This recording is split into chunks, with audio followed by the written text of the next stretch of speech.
It is a peculiar thing to watch the woman you married humiliate you in a room filled with people who know your ancestors' names. It happened on my 45th birthday in our home overlooking Lake Geneva during an evening celebrating a partnership of 15 years. The air was thick with white lilies. On the terrace, my wife, Vivian, reached out to adjust the collar of Christian Vance.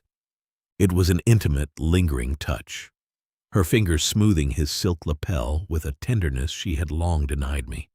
She laughed, a low melodic sound I had not heard in years, her eyes locked onto his. A quiet fell over the terrace, the kind of heavy, awkward silence that occurs when a dirty secret is suddenly laid bare, yet everyone pretends not to notice.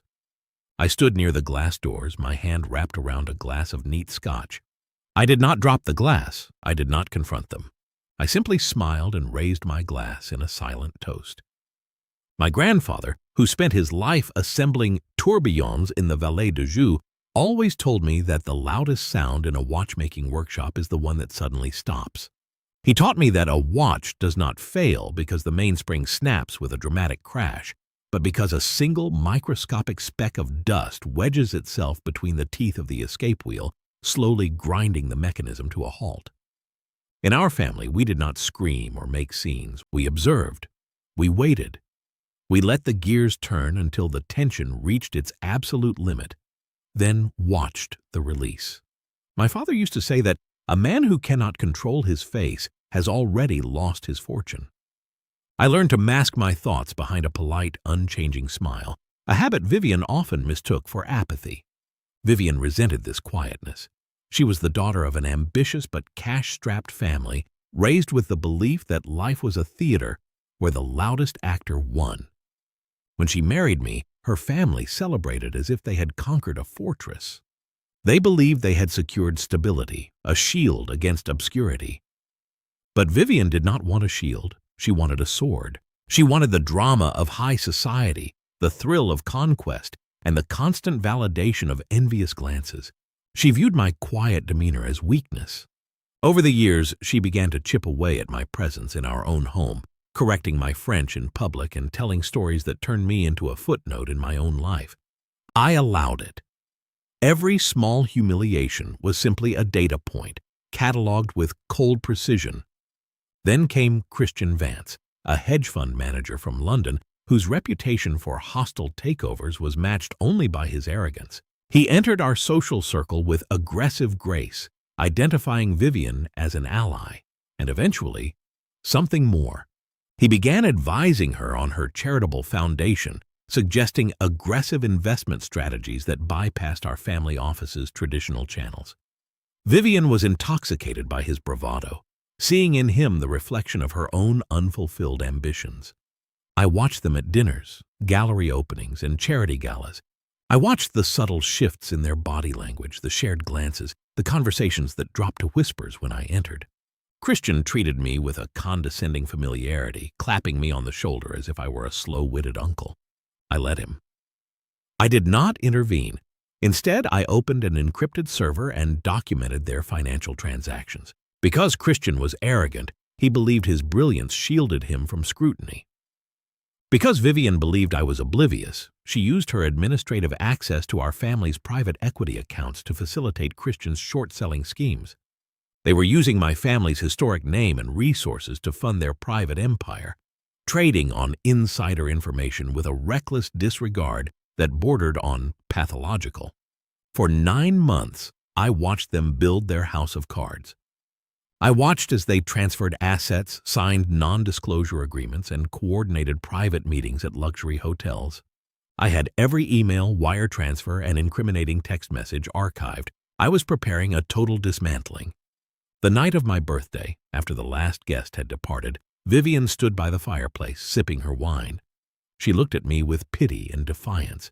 "You were remarkably quiet tonight, Julian," she said, her voice dripping with a patronizing warmth.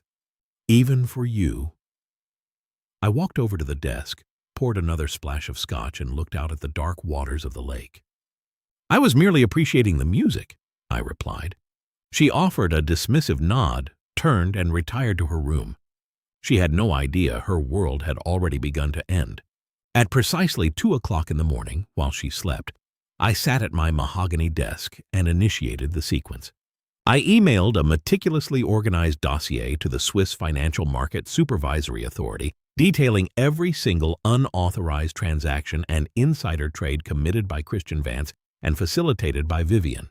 I sent a duplicate file to the Compliance Department of Christian's prime brokerage in London with a formal letter withdrawing all of my family's capital from his funds. Finally, I forwarded the complete archive, including the intimate correspondence between my wife and her lover, to a trusted financial investigative journalist. By 8 o'clock the following morning, the storm had arrived. The financial markets opened to a breaking news story that sent shockwaves through the Geneva banking sector. Christian Vance's funds were frozen pending an emergency investigation. By 10, federal regulators were executing a search warrant at his offices. Vivian's phone began to ring, a frantic, relentless buzzing she could not ignore. She came rushing down the stairs, hair undone, face pale, clutching her tablet. She looked at me with terror. "Julian, something terrible has happened. Christian's fund.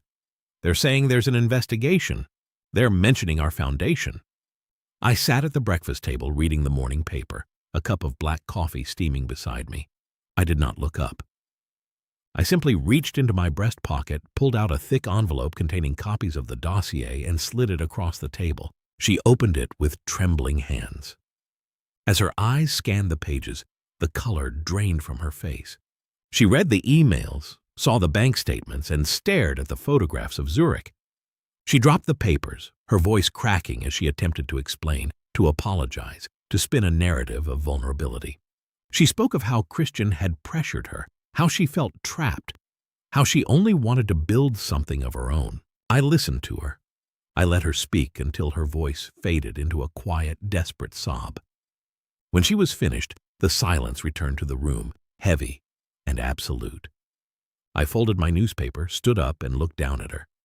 "You adjusted his collar, Vivian," I said quietly, "in my home, in front of my family." The divorce was handled by our family attorneys with quiet, surgical efficiency.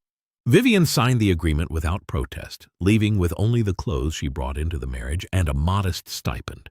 Christian Vance's fund collapsed within a month, his reputation ruined, and his assets seized. The lakeside villa is quiet now. Sometimes I walk along the shore of the lake, watching the gray water lap against the stone walls.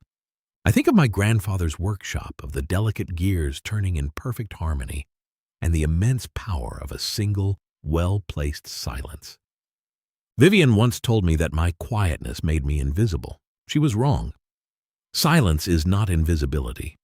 It is the quiet before the hammer falls, the absolute stillness of a mechanism waiting for the perfect second to strike.